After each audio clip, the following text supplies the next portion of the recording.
Welcome to another episode of the Do Big podcast. Today we have with us Geetika Kambli, a seasoned researcher. Geetika is founder at Humanify, an AI-driven platform that converts real-time human behavior into amazing insights. She is a managing committee member of the Market Research Society of India and a committee member at NASSCOM's Responsible AI panel. She's committed to the cause of research technology. At a personal level, she works closely on programs for more women in tech. She is the past chairman at CII's Indian Women Network and an invitee to the National Commission for Women Empowerment.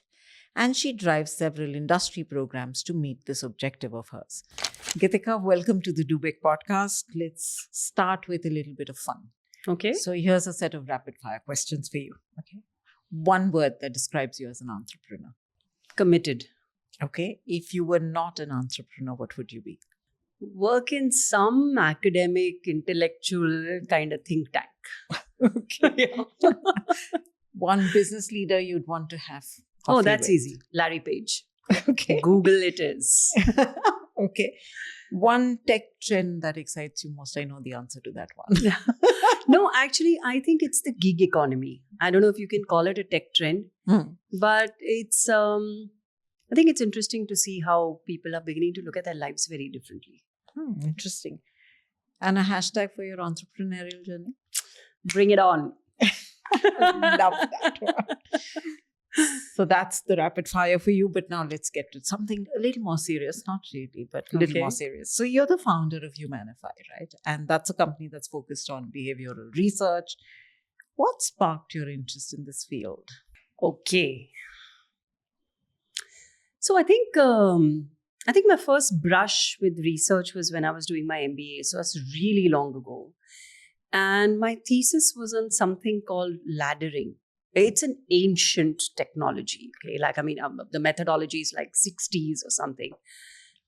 But it really struck me because at that time, everybody was doing focus groups and depth interviews. And here there was a way to, give people a chance to make choices and then interpret a bigger story out of that.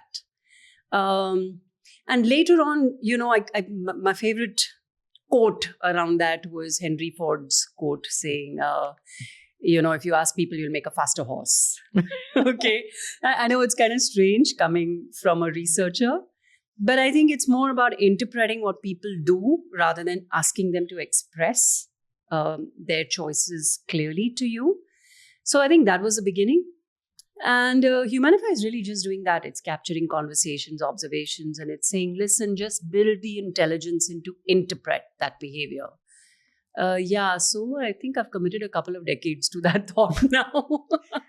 So while Humanify seems like an extension of your passion for research, what really made you bring AI and research together in Humanify? I think tech is fascinating. It's absolutely brilliant. We kind of stumbled upon it. We are also a COVID baby. Correct. Right? And I mean, you can't study behavior when you're wearing a mask and you can't sit in front of someone. So we had to kind of experiment with tech and say, listen, let's have people self-attest their behavior. So our first version was like a very basic kind of smartphone app. And then we built on it. First, we had, built some software. Then we moved to machine learning, and then we moved to AI. So it's not like, let's do an AI startup. I think we were trying to create something unique to solve a problem that really existed. And we found AI to be the right tech to support it. On the one side, AI, on the other side, Humanify. Yeah. Tell me the marriage. Oh my gosh. No, very true. We went back and forth on the name. And I have to say it's Jashish, my partner, who actually stumbled upon the name, and we give him full credit for it every time we meet him. But the whole idea really is, Humanify is a strange name for a tech company because we believe the human is in the center of everything. And what we're trying to solve for is find a way to inform product companies, service companies, to understand real human needs and build products and services that reflect them. And we put the human in the center, even the way we work. We're like, okay, the it's a tool. It's not an outcome, right? The researcher has to add his or her perspective or the interpretation. That's interesting. So I know that a lot of large companies tend to do research and they're very consumer focused on all of that. But there are small businesses who also need Yeah. to start becoming, a little more consumer focused. I just want to understand, how does a company like Humanify help smaller companies? Let's call them MSMEs for now. How do they get into getting consumer behavior insights without really spending all of the massive research budgets that large companies can afford? Yeah.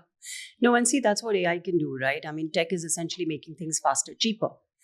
But I think not, yes, and the platform actually helps you do research at less than half the cost and time.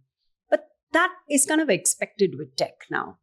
I think the beauty is that, having spun out of a design company, I don't know if I mentioned, but Humanify spun out of a Future Factory, which is, one of the premier design studios here. I think the idea of making something that's essentially very intuitive is really what guided us all along. So we didn't really build it thinking that we'd build it for non-experts. Right. But I think it works best for non-experts. So I was just talking to a client today and they were like, listen, we work with all these big agencies, but sometimes we like to do research on our own. And I said, why don't you just use it as a tool, right? Don't outsource the research to us. That's I think what the product does best. And share some behavioral insights, which you've got, some very interesting things that you've got out of Humanify. Yeah. Okay. It's a super, super product. And I have to give Future Factory credit along with Humanify. I'm sure someone's tracking the IP around here somewhere. But so we were doing this project for a company on home safes. And they wanted to know what kind of features consumers would like in a home safe. And we obviously did it a little differently rather than, here are 5 features, please rank rate like good scale. So we said, no, let's just see when people have a lot of valuables at home. So we did Pongal in the south. We did, another time, I think we did Karwa Chauth in the north. And we kind of sat in their homes. And we said, record your experiences, your thoughts. And it's very interesting because the whole industry was making these massive safes, right? They'd weigh a ton and all their ads were like, these thieves are breaking in and they're using these blow torches to like open them. Like, see, you can put anything as valuable and you can't break it. But when we realized, when we interpreted their results, that actually they don't want to bring anything valuable into their home because they're saying, it's my responsibility if I bring something valuable back. So you can give me the best product in the world, but that's not a responsibility I want to take. So we kind of flipped it on its head. And there's a very interesting behavioral research principle called anchoring. The brands were anchoring the performance of the product, comparing it to a bank locker. And the consumer was anchoring it to like an unlocked drawer. And so we had to dumb down the performance and come up with a new line that was built on electronic safety, geofencing, things like that. And it was fantastic. It did very well. That's amazing. It's so counterintuitive, right? Yeah. You would always think that if you have valuables, you bigger safe. Or if you make something better, it'll sell. Yes. Not always. I know it's research at the end of the day, but what kind of business problems can Humanify help businesses solve? Yeah, I know. I love that question. And I'm just going to wing it.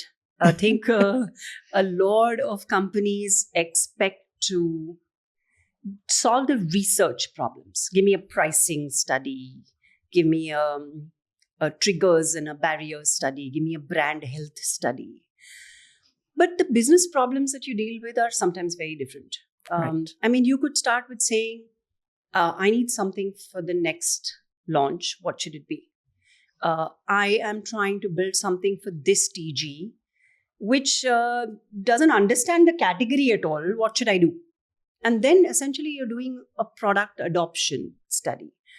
So I think tech allows you to think from scratch And if you create building blocks that can be arranged in different ways, then you can help a client actually solve their business problems.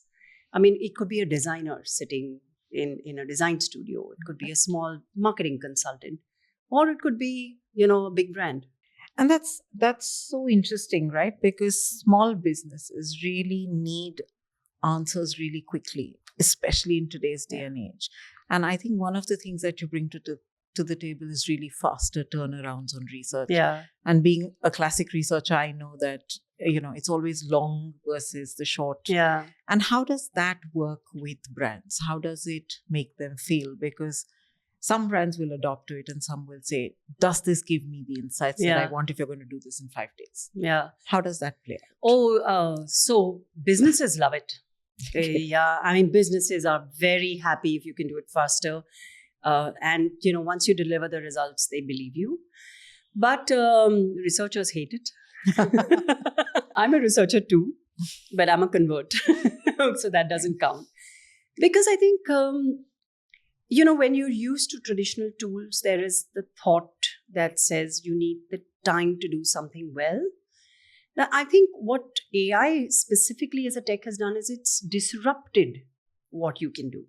So it's not just digitizing, it's not taking the same thing you're doing offline and doing it faster. It's just changing the way you're capturing and reimagining data.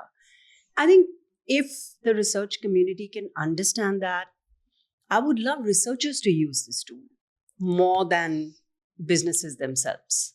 That makes sense. And we talked about business cases, but I'm just trying to understand that there's a lot of stuff, and you said data. There's a lot of stuff that businesses think about as, I have data, how do I analyze this data? I have stuff which is already existing in my organization, what do I do with it?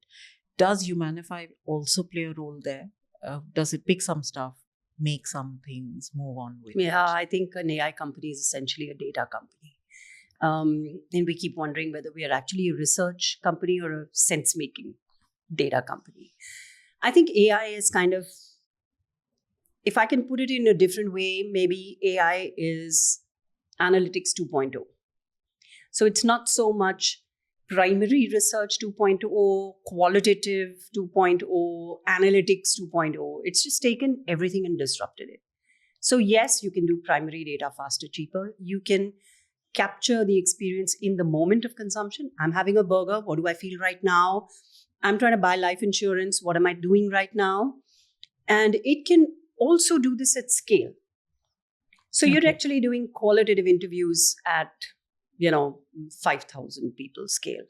So it's kind of changing the way you look at it. So if you start from a problem or a question that you have and say, I want to compare data over time, or I want to look at a fresh pair of eyes for the same question, or I have all that data and I want to ask it a new question, right? So we have to do all of that. We do it, but it's also expected of us. So Geetika, in this segment, I'm going to focus a little more about a topic which seems to be a favorite with a lot of people. And we are in the month of Women's Day. So I do want to talk about this. And yes. And I just want to understand that even today, and there's enough and more data floating to say that women in tech, and especially in tech leadership, are very, very underrepresented. Not just in India, but I think globally they're extremely underrepresented. What has been your personal experience in navigating this scene? So the thing is that women at work is in itself a big story, right? Yes. I mean, keeping women in the workforce, preventing dropouts, biases, the 2 big M's, menstruation, marriage, okay, all of that.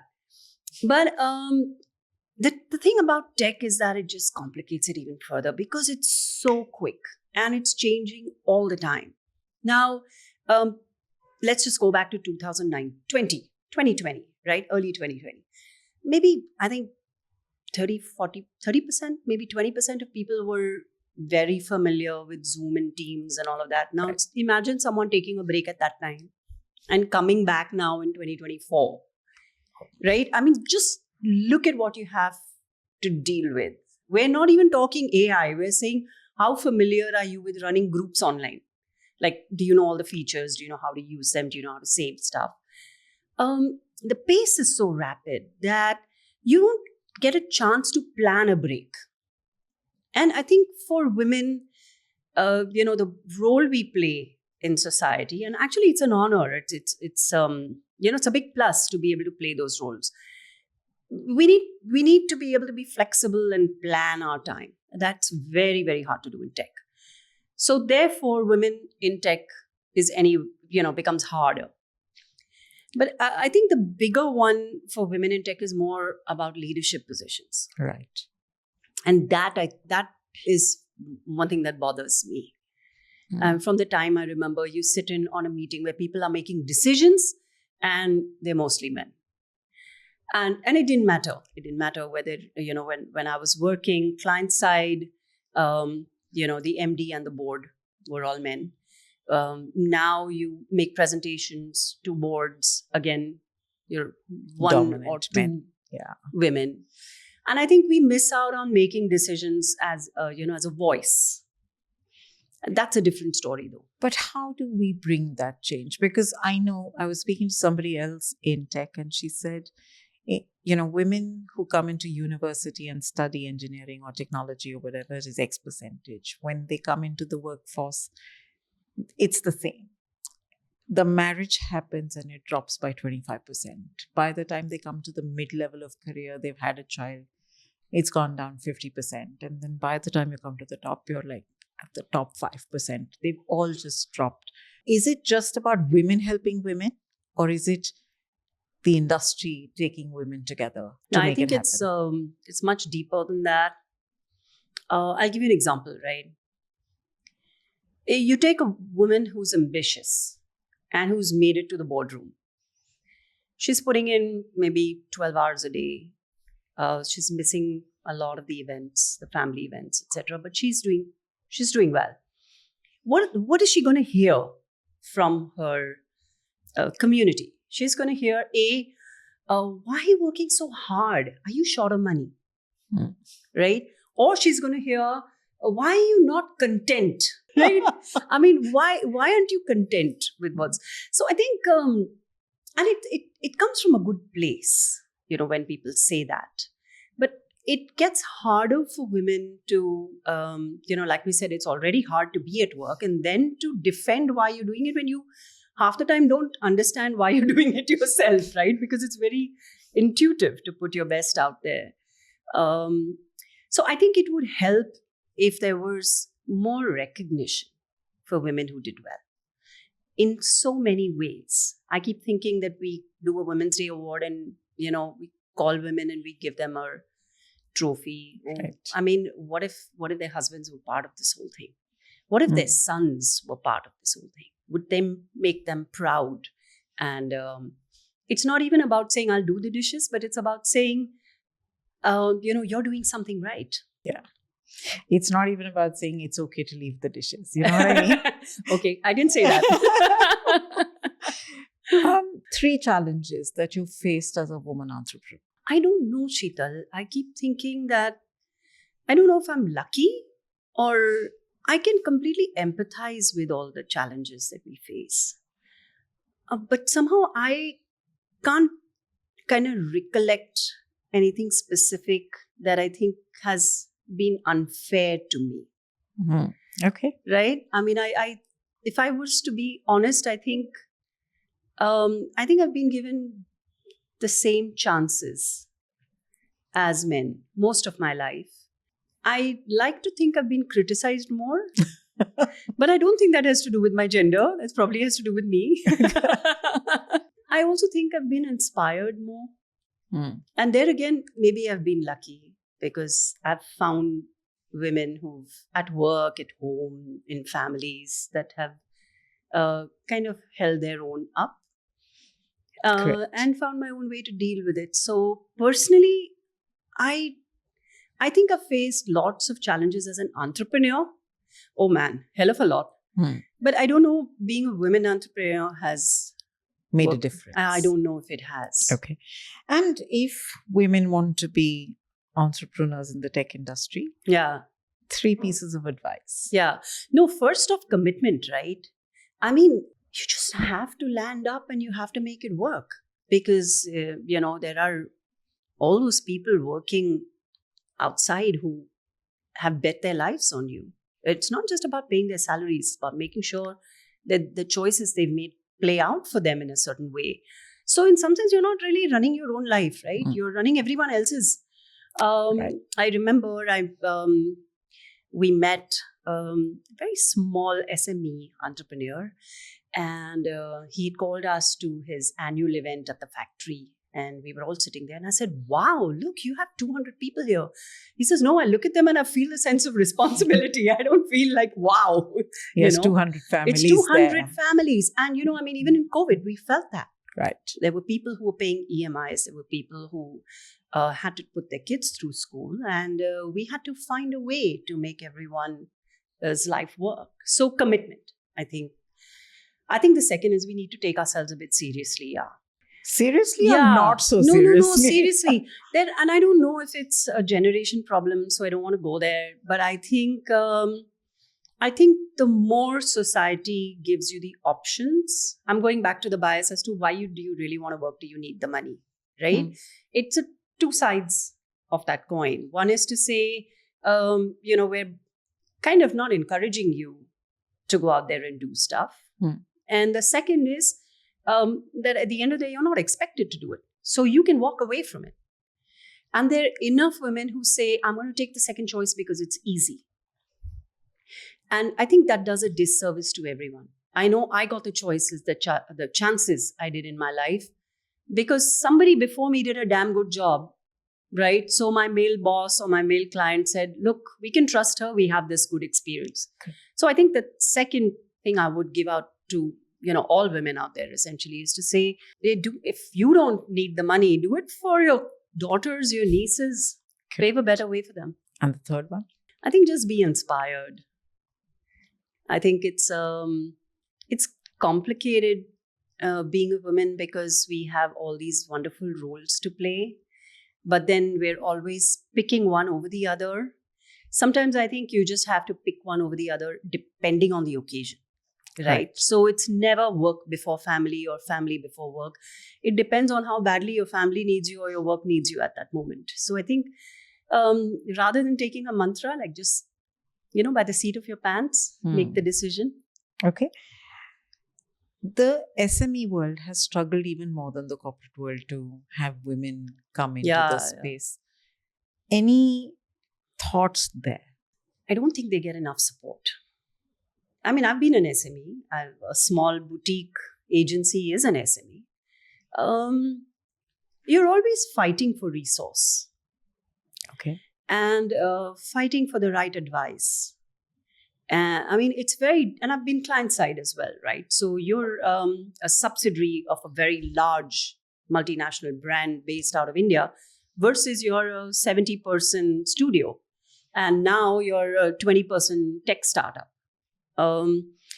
Resources are always short. And I think it would help if whatever bodies there are out there to help SMEs, there's a lot of institutes, if they could actually do something very practical and useful. Like we don't have something related to how to navigate AI. Right.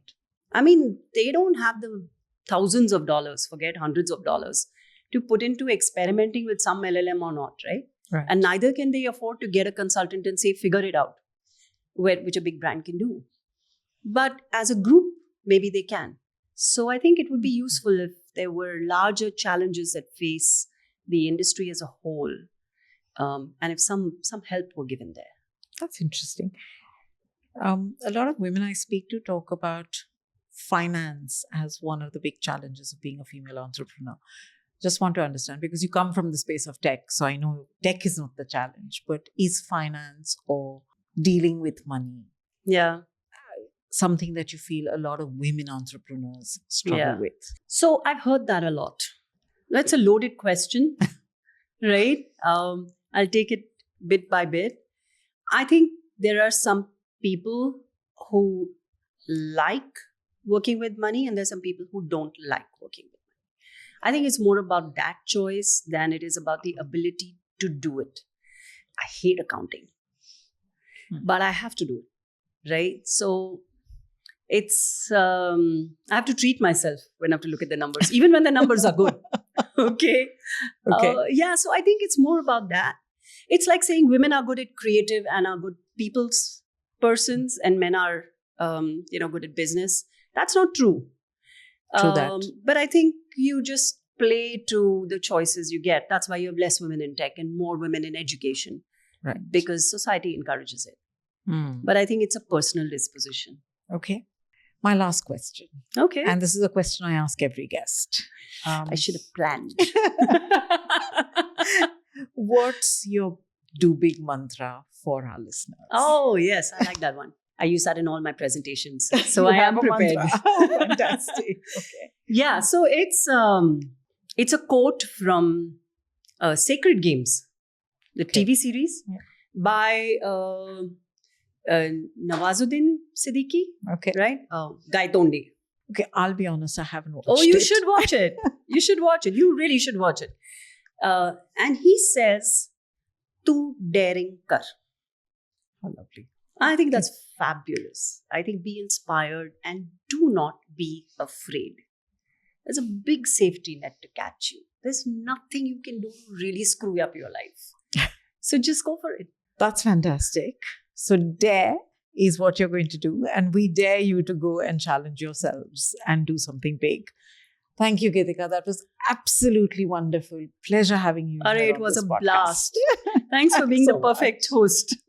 Thank you so much.